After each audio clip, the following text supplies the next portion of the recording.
So JG, your creative prowess is just unbelievable with this last sticky note, the economic hodgepodge stew. This is all a bunch of parts and pieces of what we need to look at as real estate investors economically, and there's all bits and pieces of it. The point of it is that we have to look at this as investors, not as a home buyer, not as those individuals that are just doing their thing, looking to buy their next house or their first home. Here's what we have to consider in all of this, JG. Economically, things are slowing down. It's confusing, it's uncertain, and people are sitting on the sidelines. They don't know what to do next. When we change the way we look at things, the things we look at can change. And as real estate investors, in amongst all of this chaos and uncertainty is opportunities.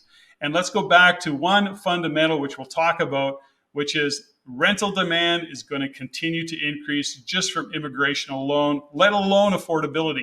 So we can talk about that later or just in this segment, but there's lots of bits and pieces that normal public doesn't look at these things. Investors look at these things. That's what sets us apart as sophisticated.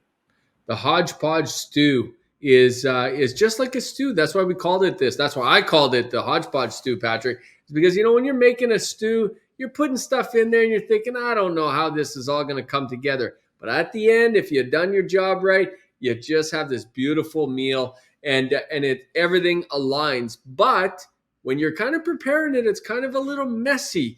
And that's what some of this data is kind of looking like, Patrick, is it's coming from left field in many different ways. And it's our job here in Rein It In on this show is to kind of create a narrative with this and help investors see the world a certain way in terms of how they can participate in this real estate market. And that's very different, Patrick, because the average homeowner that just wants to have a home, to live in a home, I got it. That's great. This show's not for you. This show's for investors that want to be rental housing providers, and they want to kind of take control of their financial future, help the housing crisis we have here in Canada by providing rental housing to everyone. And that's what this data is so important, Patrick.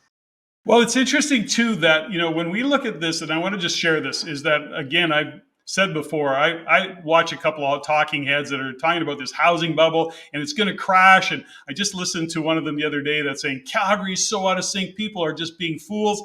There was one comment he did make that made sense, and he gave it a wrong context, but that was money from Ontario is flooding into the Calgary condo market. And yes, I agree with him in that point. There's going to be some pain in the upcoming years with Ontario investors who are flooding into the condo market in Calgary. It doesn't work that way. Everybody's trying to make Toronto make sense in Calgary. They're two different markets. I've said it 100 times. There, I agree with him. But but you're. I mean, Patrick, listen. You're Mr. Alberta. You're single-handedly responsible for Ontario money moving into Alberta. You put Alberta on the map, but you have said from day one to stay away from the condo market. I got to give you props on that one. Yeah, it's still a dangerous market, but you know what? He's having these conversations. Well, prices are ridiculous. Okay, price to income, all wrong. And I'm going, who cares? Like, we can't make that market wrong. What is job growth growing? What and how strong is the economy? It's strong. How diversified has that economy become? Way more diversified.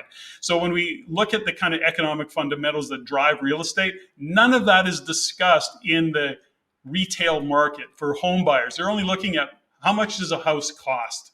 That's it. And will it go up? No, it's got to come down. It's going to be a bubble. Average incomes are the highest in the country.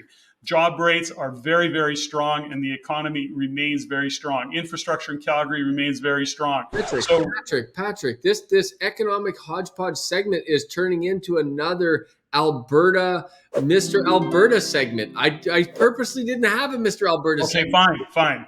Okay, I'll quit talking now. So why? But I think it lends itself this way, which is, why are people heading to Alberta? You can see it right in this chart, Patrick, which is people are searching for affordability, and Alberta has it. And that's what you're saying is a lot of these talking heads are saying that pricing is out of control in Alberta. It is still one of the most affordable markets in the entire country by far. And it's not just affordable housing. It is affordable everything. Gas prices are lower. Food prices are lower. There is no You HST. just They've can't got help strong yourself. leadership. You just can't help yourself, Mr. Alberta. You just can't help yourself. It doesn't matter. If it was Ontario, I'd say Ontario. Right now, in the cycle, Ontario's in a different cycle. It's in a different mode. And so when we look at what's happening in terms of affordability, JG, and what's happening in Alberta, it happens to be the go-to province. So what do we have to consider as investors? We want to put our money to work. We want to know that it has a future, an economic future, not just living on an economic past. And that's why real estate works in Alberta. And it's also the cost of living. So when we talk about affordable housing, we have to also look at affordable cost of living. And that's why people are moving there. And finally, they got good politics in Alberta. You forgot to mention that. Very good politics. And by the way, jobs. People are moving there because they can go to work. So what's interesting with this graph, now that Patrick's done with his promotion of Alberta again, is that the search for affordable housing and the net interprovincial migration chart you can see here completely just perfectly overlays with what we're seeing in terms of people leaving provinces like Ontario. And by the way, there's the reason for that is because a lot of immigrants come and they land in Ontario and then they go elsewhere in the country. That's a big reason, by the way, why Patrick, the numbers are so negative in Ontario. And I got a little something about Ontario that I'm going to share with you in a minute, since you're Mr. Alberta. So I'm going to have to play the other side of this coin. But hold on, JG. I want to interrupt just so people are really clear. As much as you see that chart in Ontario and other provinces of interprovincial migration, people leaving, it's not in any way, shape, or form saying that it's a negative growth in those provinces. It's just the number of people that are leaving has really gotten high, but still very, very strong population growth in Ontario in this case specifically. But So part of the reason why it's high is because the number coming into Ontario is higher than it's ever been because of the overall immigration in the country. Yeah. So once they get here, then they go out to other provinces a year later, 2 years later, 6 months later, whatever the case may be. So that plays a role in it. Just so everyone understands the charts, right, Patrick? yes, exactly. Speaking of population growth, Patrick, let's have a quick peek at this amazing chart on the growth in non-permanent residents.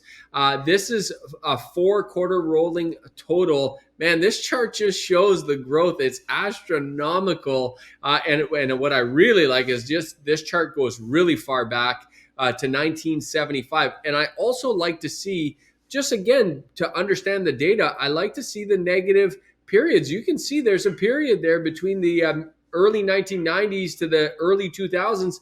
It was negative. There was the non-permanent residents were not coming in. It was negative. Yeah, so exactly. So we start to see just how dramatic this shift has been for this country, and of course, all of the challenges that comes with it. We were just talking about net interprovincial migration, and aside from affordability, JG, is that finding a place to live. So that immigration that's coming into the country, number one, they got to go to work.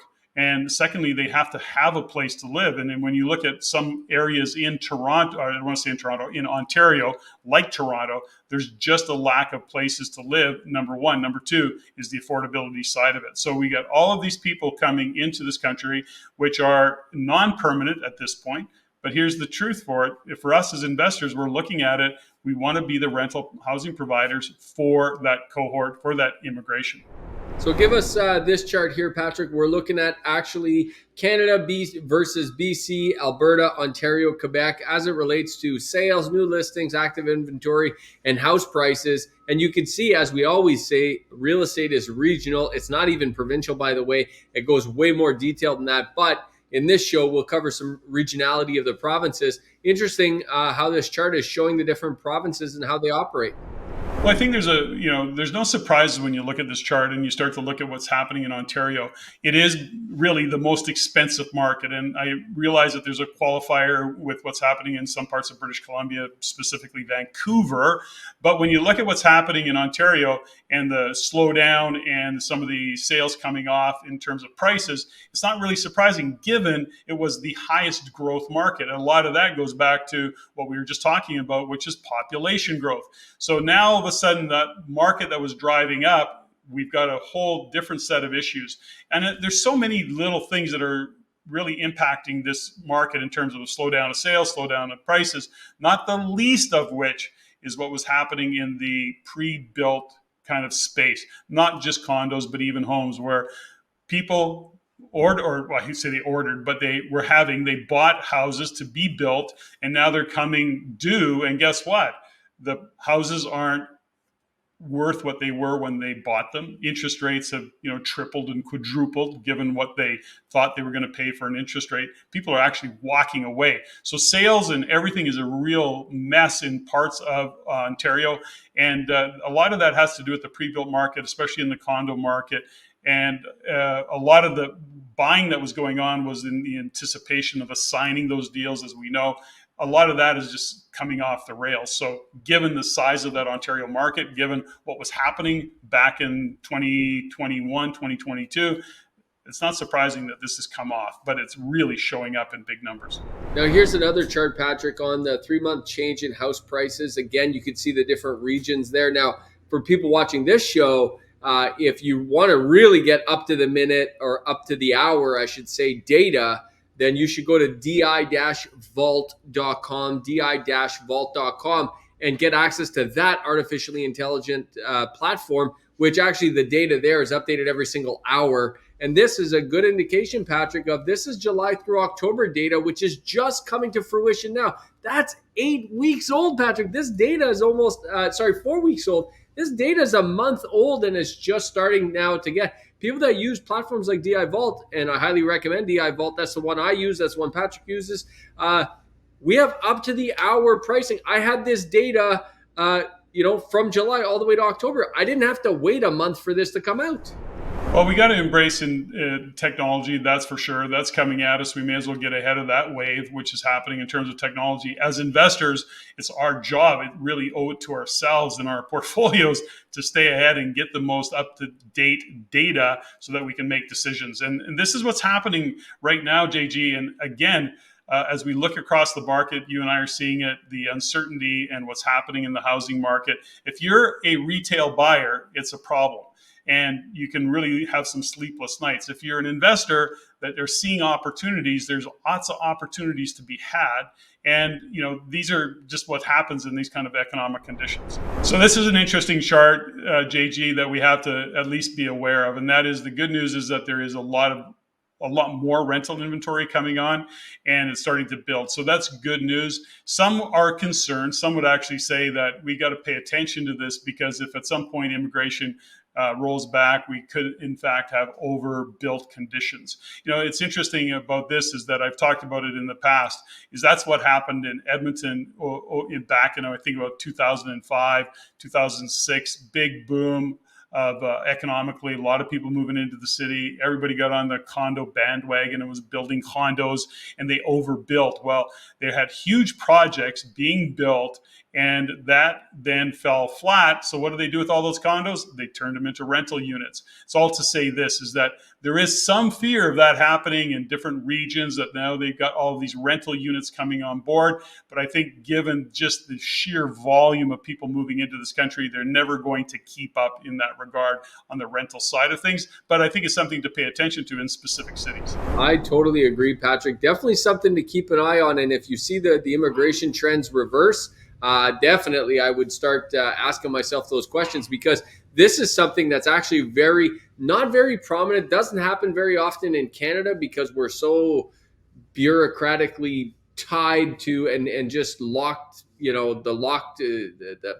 the permits are so difficult to get that it's hard for us to overbuild here in Canada. But in the States, it's very different. And the US goes through these kinds of things all the time. The reason for that is because they build a lot faster than we do in the States, and they often get in an overbuilt situation. And you saw that in the great financial crisis. That was fueled by the subprime crisis, but it was also fueled by new construction. And it's not the first time that happened to the States. That's happened quite a few times. Not as often in Canada, but it's definitely something I keep a close eye on, Patrick. Well, there's another side to this, JG, which is that as much as we've got immigration coming into the country, we've got rental units that are going up. Good news. There is the reality of the affordability. And unless interest rates come back down, unless we can get single family building happening, unless we can start to supply those first time and next time home buyers, ultimately rental demand is going to stay high. Not just immigration, but for those who can't afford to buy a home, there's going to be those challenges. So they're going to be renting as well. So we're getting rental demand from different directions.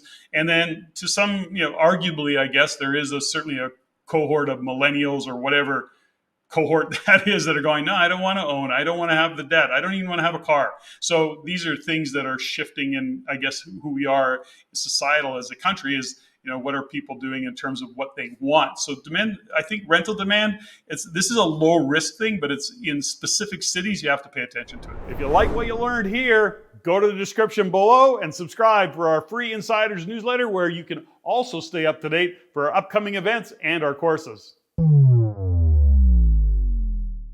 If you want to see more stuff like this, click here. If you want to see the entire show, click there.